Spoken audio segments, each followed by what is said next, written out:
மலேசிய நாட்டின் தலைநகர் கோலாலம்பூரில் இருந்து சென்னைக்கு நேற்று முன்தினம் நள்ளிரவில் ஒரு விமானம் வந்தது.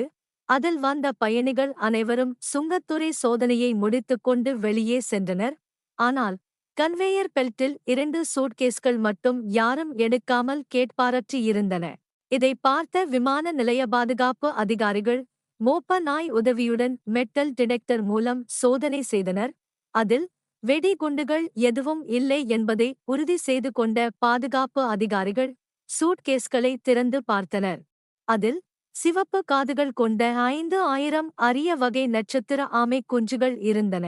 அவற்றை கைப்பற்றிய அதிகாரிகள் மத்திய வன உயிரின பாதுகாப்பு குற்றப்பிரிவுக்கு தகவல் தெரிவித்தனர். அவர்கள் வந்து விசாரணை மேற்கொண்டனர். ஆமை குஞ்சுகள் மூலம் வெளிநாட்டு நோய் கிருமிகள் இந்தியாவில் பரவும் வாய்ப்புள்ளதால் அவற்றை மலேசியாவுக்கு திருப்பெனுப்ப மத்திய வன உயிரின பாதுகாப்பு அதிகாரிகள் அறிவுறுத்தினர். அதன்படி பறிமுதல் செய்யப்பட்ட ஆமை குஞ்சுகள் நேற்று மலேசியா சென்ற விமானத்தில் திருப்பி அனுப்பப்பட்டன. கேரளாவில் பறவைக் காய்ச்சல் பாதிப்பு பரவுவதையடுத்து தமிழக கேரள எல்லையான வாளையார் உள்ளிட்ட 12 சோதனைச் சாவடிகளில் கால்நடை பராமரிப்புத்துறை சார்பில் கண்காணிப்பு பணிகள் தீவிரப்படுத்தப்பட்டுள்ளன. கோவை மாவட்டத்தில் தமிழக கேரள எல்லைப் பகுதிகளான ஆனைகட்டி, வாளையார், வேலந்தாவளம், மேல்பாவி, முள்ளி, மீனாட்சிபுரம், கோபாலபுரம், செம்மனாம்பதி, வீரப்பகவுண்டன்புதூர், நடுப்புணி, ஜமீன்காளியாபுரம், வடக்காடு உள்பட 12 சோதனைச் சாவடிகளில் சிறப்பு கால்நடை பராமரிப்புக் குழுவினர் 24 மணி நேரமும் கண்காணிப்புப் பணியில் ஈடுபட்டுள்ளனர். இந்தக் குழுவில் கால்நடை மருத்துவர், கால்நடை ஆய்வாளர், கால்நடை பராமரிப்புதவியாளர்கள் இடம்பெற்றுள்ளனர். கேரளாவில் இருந்து கோவை மாவட்டத்துக்கு வரும் வாகனங்களில் கிருமிநாசினி தெளிக்க அறிவுறுத்தப்பட்டுள்ளது. கோவை மாவட்டத்தில் 1252 கோழிப்பண்ணைகள் உள்ளன. மேலும் நீர்நிலைகளில் உள்ள பறவைகளின் மாதிரிகள் சேகரிக்கப்பட்டு பறவைக் காய்ச்சல் பாதிப்பு உள்ளதா என்பதைக் கண்டறிய ஆய்வு நடத்தப்பட்டது. இதில் பறவைக் காய்ச்சல் அறிகுறி தென்படவில்லை என்று கூறப்படுகின்றது. நாடு முழுவதும் மகாவீர் ஜெயந்தி நேற்று கொண்டாடப்பட்டது. இதையொட்டி ஆளுநர் மற்றும் அரசியல் கட்சி தலைவர்கள் வாழ்த்து தெரிவித்துள்ளனர். பிஹார் தலைநகர் பாட்னா அருகில் அரச குடும்பத்தில் பிறந்த மகாவீரர் அரச வாழ்வை துறந்து தமது செல்வத்தையெல்லாம் மக்களுக்கு தானமாக வழங்கியவர். அகிம்சையை கடைபிடிக்க வேண்டும், கொல்லாமையும் பிற உயிர்களுக்கு தீங்கு செய்யாமையுமே அறம் என்பதை மக்களுக்கு விளக்கி அகிம்சை நெறியை உலகிற்கு உணர்த்தியவர். மகாவீர் ஜெயந்தி அகிம்சை மற்றும் இரக்கத்தின் வடிவமான பகவான் மகாவீரரின் பிறந்த நாளை குறிக்கிறது. இந்த பண்டிகை நமக்கு அன்பு மற்றும் அமைதியின் செய்தியை வழங்குகிறது. இலட்சிய மற்றும் நாகரிக சமுதாயத்தை உருவாக்க அகிம்சை, பிரம்மச்சரியம், உண்மை மற்றும் துறவு ஆகியவற்றின் பாதையை மகாவீரர் காட்டினார். அவரது போதனைகள் எப்போதும் மனித குலத்தின் நலனுக்கு பொருத்தமானதாக இருக்கும். இந்த நன்னாளில் சமூகத்தில் அன்பையும் நல்லிணக்கத்தையும் பரப்பவும் நாட்டின் வளர்ச்சிக்காக அர்ப்பணிப்புடன் பணியாற்றவும் உறுதியேற்போம். ஐக்கிய அரபு நாடுகளில் கனமழை பெய்ததால் சென்னையில் இருந்து துபாய்க்கும் அங்கிருந்து சென்னைக்கும் கடந்த 4 நாட்களாக விமான சேவை ரத்து செய்யப்பட்டது.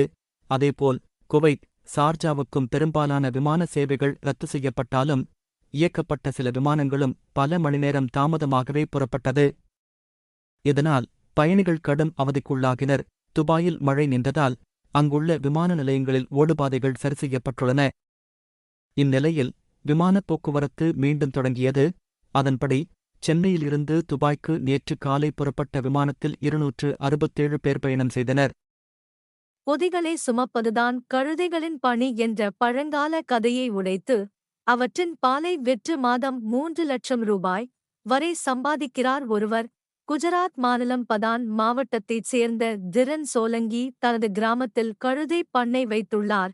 அதில் இப்போது 42 கழுதைகள் உள்ளன. 1 லிட்டர் கழுதை பால் சுமார் 7000 ரூபாய் வரை விற்பனை ஆகிறது. இதன் மூலம் மாதந்தோறும் 2 லட்சம் ரூபாய் முதல் 3 லட்சம் ரூபாய் வரை சம்பாதிக்கிறார். இதுகுறித்து சோலங்கி கூறியதாவது: நான் அரசு பணியில் சேர முயற்சி செய்தேன். ஆனால் தனியார் நிறுவனத்தில்தான் வேலை கிடைத்தது. இதன் மூலம் கிடைத்த சம்பளம் குடும்பத்தை நடத்த போதுமானதாக இல்லை. அப்போது கழுதை வளர்ப்பு குறித்து கேள்விப்பட்டேன். இது பற்றிய தகவலை திரட்டிக்கொண்டு என் சொந்த கிராமத்தில் 22 லட்சம் ரூபாய் முதலீட்டில் 20 கழுதைகளுடன் ஒரு பண்ணையை நிறுவினேன். இப்போது என்னிடம் 42 கழுதைகள் உள்ளன. குஜராத்தில் கழுதை பாலுக்கான தேவை அவ்வளவாக இல்லை. முதல் 5 மாதத்தில் லாபம் எதுவும் கிடைக்கவில்லை.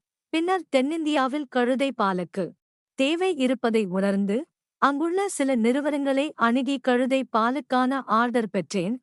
இப்போது கர்நாடகா, கேரளா உள்ளிட்ட மாநிலங்களுக்கும் அனுப்பி வருகிறேன். குறிப்பாக சில அழகு சாதன பொருட்கள் தயாரிப்பு நிறுவனங்களுக்கும் அனுப்பி வருகிறேன். அந்நிறுவனங்கள் தங்கள் தயாரிப்பில் இந்த பாலை பயன்படுத்துகின்றன. 1 லிட்டர் பால் 5,000 முதல் 7,000 ரூபாய் வரை விற்பனை ஆகிறது. கழுதை பாலை பிரீசர்களில் வைத்து பாதுகாக்கலாம். பாலை உலர வைத்து தூள் வடிவிலும் விற்பனை செய்யலாம். இவ்வாறு அவர் தெரிவித்தார். கழுதை பால் நோய் எதிர்ப்பு சக்தி உட்பட பல்வேறு மருத்துவ குணங்களைக் கொண்டது. மனித பாலுக்கு நிகரான குணம் கொண்ட இந்த பால் பழங்காலத்தில் பச்சிளங்குழந்தைகளுக்கு வழங்கப்பட்டது. மேலும் கல்லீரல், மூக்கில் இரத்தம் வடிதல், விஷமுறிவு, தொற்று நோய்கள் மற்றும் காய்ச்சல் குணமாக கிரேக்க நாட்டின் மருத்துவர் ஹிப்போகிரேட்ஸ் கழுதை பாலை பரிந்துரை செய்தார் என வரலாறு கூறுகிறது. இவ்வளவு பலன்கள் இருந்தும் கழுதை பால் கிடைப்பது அரிதாக உள்ளது. இதனால் அதன் விலை அதிகமாக உள்ளது. செங்கல்பட்டு மாவட்டம் மறைமலை நகர் அடுத்த திருக்கச்சூர் பகுதியில் அமைந்துள்ள அருள்மிகு அஞ்சனாட்சி அம்பாள் உடனுறை கச்சபேஸ்வரர் தியாகராஜர் திருக்கோவில் அமைந்துள்ளது. இந்த கோவில் ஆலக்கோவில் என்றும் அழைக்கப்படுகிறது. இங்குள்ள தியாகராஜர் அமிர்த தியாகேசர் என்று அழைக்கப்படுகிறார்.